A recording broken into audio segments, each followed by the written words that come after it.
નમસ્કાર. આજના ITI e learning પ્રોગ્રામમાં આપ સૌનું હાર્દિક સ્વાગત છે. ઔદ્યોગિક તાલીમ સંસ્થા ખાતે ચાલતા સોલર ટેકનિશિયન ટ્રેડ અંતર્ગત ઓહ્મ્સ લો લેસન વિશે આજે હું તાલીમ સહ માર્ગદર્શન આપીશ. ઓહ્મ્સ લોની શોધ જર્મનીની અંદર થઈ હતી. જર્મન સાયન્ટિસ્ટ ઓર્સ્ટેડે એક પ્રયોગ કર્યો હતો. તેમાં તેમને એક વાહકની અંદરથી કરંટને પસાર કર્યો હતો અને એની નજીકમાં એક મેગ્નેટિક નીડલ મૂકી હતી. આ મેગ્નેટિક નીડલ જ્યારે પણ કરંટ પસાર થતો ત્યારે એ ડિફ્લેક્ટ થતી હતી. આ સિદ્ધાંતનો ઉપયોગ જ્યોર્જ સાયમન ઓહ્મ નામના વૈજ્ઞાનિકે એક અલગ રીતે તેમના પ્રયોગની અંદર કર્યો. એ પ્રયોગમાં એમને આ મેગ્નેટિક નીડલના ડિફ્લેક્શનનો ઉપયોગ કરી કઈ રીતે કરંટની દિશા અને ઇન્ટેન્સિટી શોધી શકાય તેના માટે પ્રયોગ કર્યા. આ પ્રયોગમાં તેમને એક થર્મોકપલનો વોલ્ટેજ સોર્સ તરીકે ઉપયોગ કર્યો અને એક સ્ટાન્ડર્ડ લંબાઈનો કંડક્ટરનો ઉપયોગ કર્યો અને એમને જોયું કે જ્યારે પણ કરંટ પસાર થયો ત્યારે એ નીડલની અંદર એક ડિફ્લેક્શન જોવા મળી. હવે એમને એ સ્ટાન્ડર્ડ કંડક્ટરને બદલીને એક વધુ લંબાઈવાળા કંડક્ટરનો ઉપયોગ કરી અને આ એક્સપેરિમેન્ટને રિપીટ કર્યો અને રિપીટ કર્યા પરથી એમને એ જોવા મળ્યું કે જે મેગ્નેટિક નીડલની ડિફ્લેક્શન હતી એ પહેલાં કરતાં ઓછી જોવા મળી રહી છે.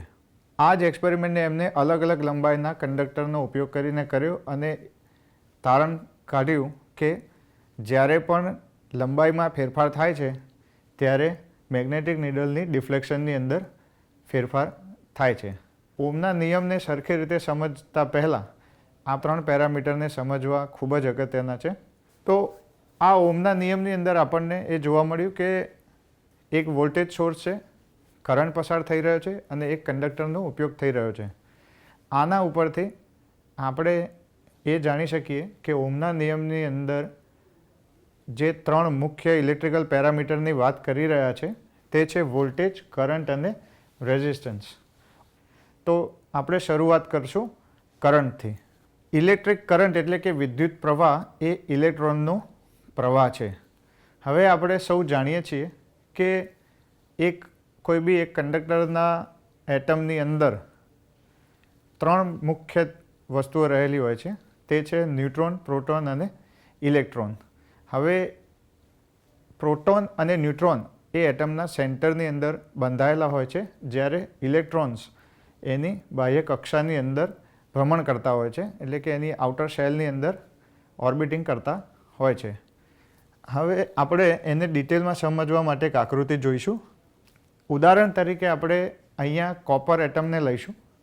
આની અંદર આપણે જોઈ શકીએ છીએ કે આપણી પાસે 29 પ્રોટોન સેન્ટરની અંદર રહેલા છે અને એ એટમને સ્થિર થવા માટે એટલે કે ઇક્વિલિબ્રિયમમાં આવવા માટે એને એટલા જ ઇલેક્ટ્રોનની જરૂર પડશે. કેમ એટલા જ ઇલેક્ટ્રોનની જરૂર પડશે?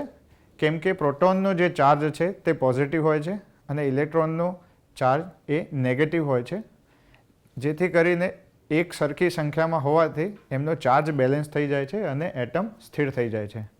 તો અહીંયા આપણે એની ઓર્બિટમાં જોઈ શકીએ છીએ સૌથી બહારની ઓર્બિટમાં આપણી પાસે એક ઇલેક્ટ્રોન છે. આ સૌથી બહારની ઓર્બિટનો ઇલેક્ટ્રોન એ એના એટમ સાથે એટલે એના ન્યુક્લિયસ સાથે એકદમ લૂઝલી બાઉન્ડ હોય છે અને એ ફ્રી મૂવમેન્ટ મટીરિયલની અંદર કરી શકતો હોય છે. હવે આ ફ્રી મૂવમેન્ટ એ એકદમ રેન્ડમ દિશાની અંદર હોય છે, એટલે કે એક એટમની બાજુમાં બીજો એટમ હશે, બાજુમાં ત્રીજો એટમ હશે, તો આના આઉટર શેલના જે પણ ઇલેક્ટ્રોન છે તે રેન્ડમ મૂવમેન્ટ કરતા હશે. હવે આપણે વ્યાખ્યામાં જોયું હતું કે ઇલેક્ટ્રોનના પ્રવાહને કરંટ કહેવામાં આવે છે. તો શું આ મૂવમેન્ટને આપણે કરંટ કહી શકશું? તો એનો જવાબ છે કે ના. કેમ? કેમ કે એક ચોક્કસ દિશાની અંદર જ્યારે ઇલેક્ટ્રોનનો પ્રવાહ થાય ત્યારે જ તેને આપણે કરંટ તરીકે ઓળખીએ છીએ. હવે આ રેન્ડમ મૂવમેન્ટને એક ચોક્કસ દિશામાં લઈ જવા માટે આપણે શું કરવું પડશે? તો એની માટે આપણે એક ઉદાહરણ જોઈશું. તો આપણે ઉદાહરણ તરીકે અહીંયા એક બોક્સ લઈશું. એ બોક્સ સમતલ સરફેસ ઉપર જમીન પર મૂકવામાં આવેલું છે. હવે આ બોક્સને એક જગ્યાથી બીજી જગ્યાએ ખસેડવું હશે તો શું એ જાતે ખસી શકશે? તો જવાબ છે ના. એને ખસેડવા માટે આપણે જે દિશામાં લઈ જવું હશે એ દિશામાં ફોર્સ લગાવવો પડશે. એ જ રીતે આ ઇલેક્ટ્રોનને એક ચોક્કસ દિશામાં લઈ જવા માટે ઇલેક્ટ્રિકલ ફોર્સ એટલે કે આપણો બીજો પેરામીટર વોલ્ટેજ વીજ દબાણ આપવું પડશે. વોલ્ટેજ એ વિદ્યુત સર્કિટના પાવર સ્ત્રોતનું જે દબાણ છે તે ઇલેક્ટ્રોનને દબાણ કરે છે અને વોલ્ટેજના તફાવતની માત્રા નક્કી કરે છે કે ઇલેક્ટ્રોનને એક ચોક્કસ બિંદુથી બીજા સ્થાને ખસેડવા માટે કેટલી સંભવિત ઉર્જા અસ્તિત્વમાં છે. વોલ્ટેજને વધુ સારી રીતે સમજવા માટે આપણે એક વિડીયો જોઈશું. વોલ્ટેજ અને કરંટને સમજવા માટે આપણે કોપર એટમને અહીંયા ઉદાહરણ તરીકે લીધો છે, જેની આઉટર શેલની અંદર આપણને એક વેલેન્સ ઇલેક્ટ્રોન જોવા મળી રહ્યો છે. એ વેલેન્સ ઇલેક્ટ્રોન એના એટમથી મતલબ કે એના ન્યુક્લિયસથી એકદમ લૂઝલી બાઉન્ડ હોય છે અને જરાક એનર્જી મળતા તે એના ઓર્બિટને છોડી અને બહારની બાજુ નીકળી જતો હોય છે. હવે આ એટમને એક સિમ્પ્લિફાઈડ વ્યૂમાં જોવા માટે આપણે ફક્ત બહારના ઇલેક્ટ્રોન પર ધ્યાન આપીએ એ રીતે આની આકૃતિ જોઈશું. તો એ કંઈક આ રીતે દેખાશે અને હવે આપણે કોપર મટીરિયલ જોઈએ તો એની અંદર આવા બહુ જ બધા એટમ હશે અને આ રીતે એના ઇલેક્ટ્રોન એકદમ રેન્ડમલી આની અંદર મૂવ કરતા હશે, જેની કોઈ ચોક્કસ દિશા હોતી નથી.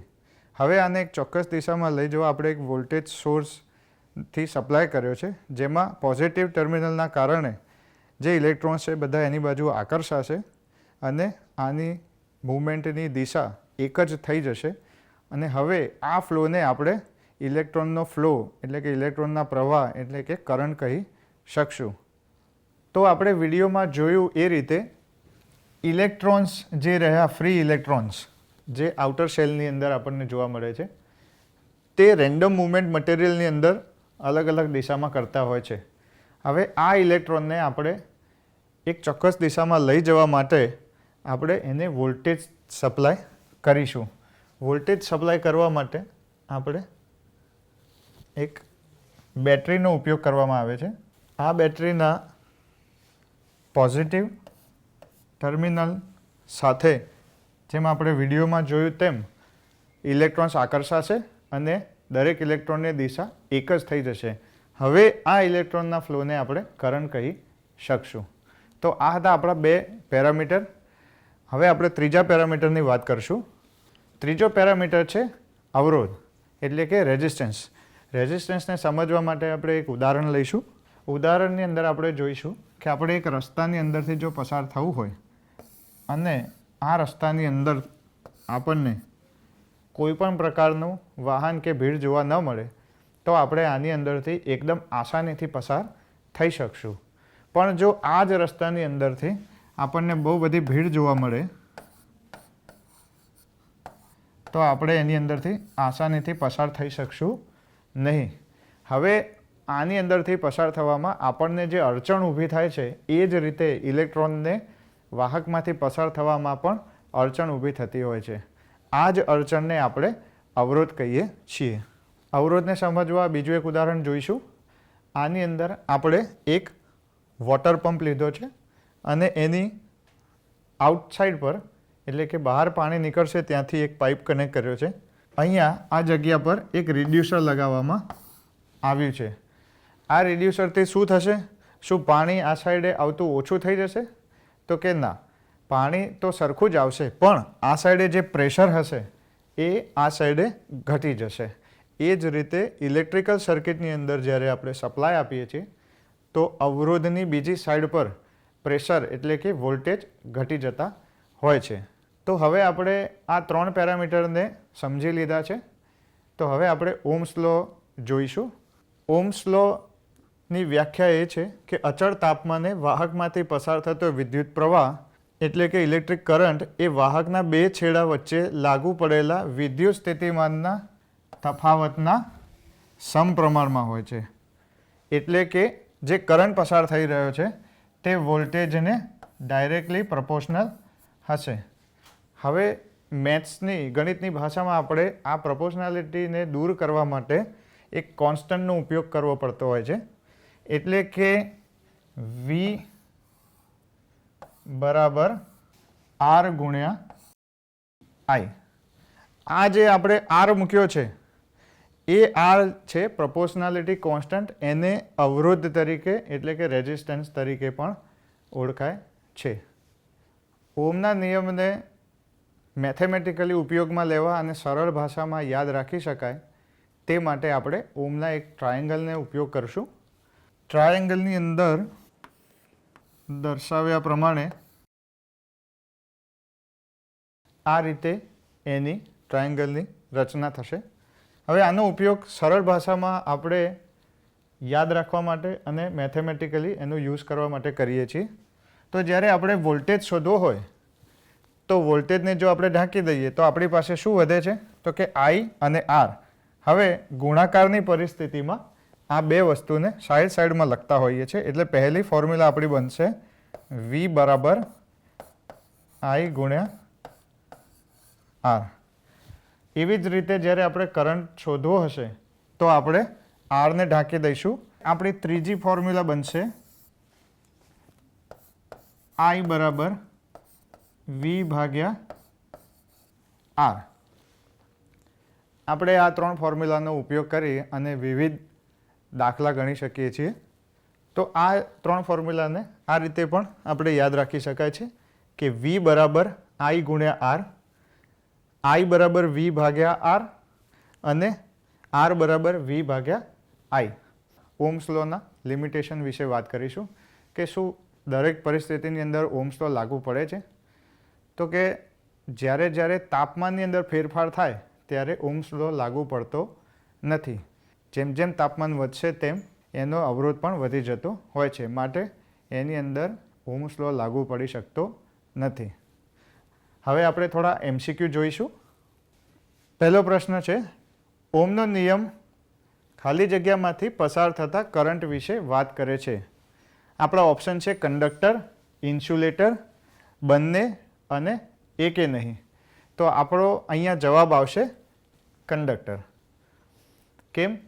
કેમ કે ઇન્સ્યુલેટરની અંદરથી કરંટ લિનિયરલી પસાર થતો નથી. આ શું હોય એ આપણે નેક્સ્ટ એમસીક્યુની અંદર પણ જોઈશું. પ્રશ્ન બીજો, ઓહ્મનો નિયમ શેમાં લાગુ પડતો નથી? આપણી પાસે ઓપ્શન છે એ લિનિયર કમ્પોનેન્ટ, બી નોન લિનિયર કમ્પોનેન્ટ, સી બંને અને ડી એકે નહીં. હવે આપણને લિનિયર અને નોન લિનિયર કમ્પોનેન્ટ વિશે થોડું સમજવું પડશે.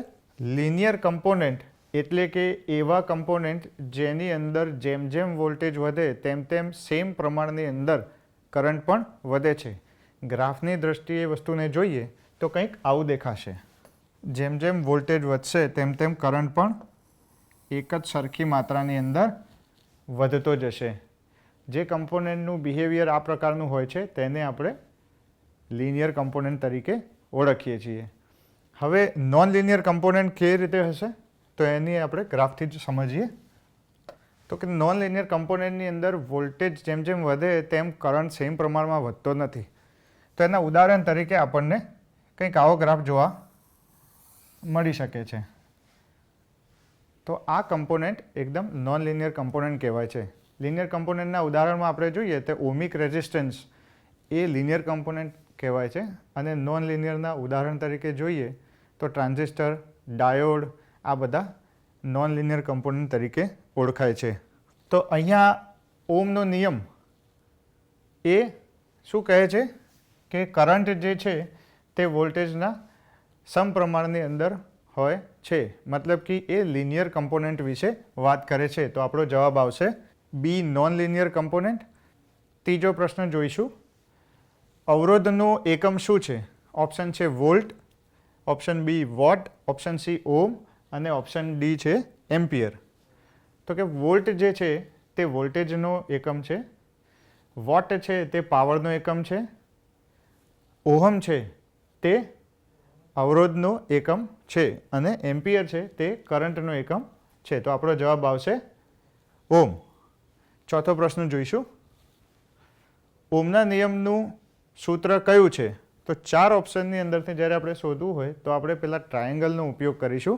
ટ્રાયેંગલની અંદર આપણે જોયું હતું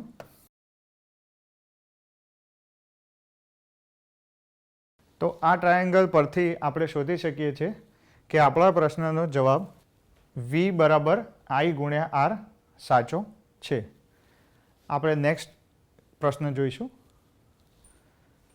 એક 20 ઓહ્મના રેઝિસ્ટરને વોલ્ટની બેટરીથી જોડવામાં આવે તો તેમાંથી કેટલો કરંટ પસાર થશે?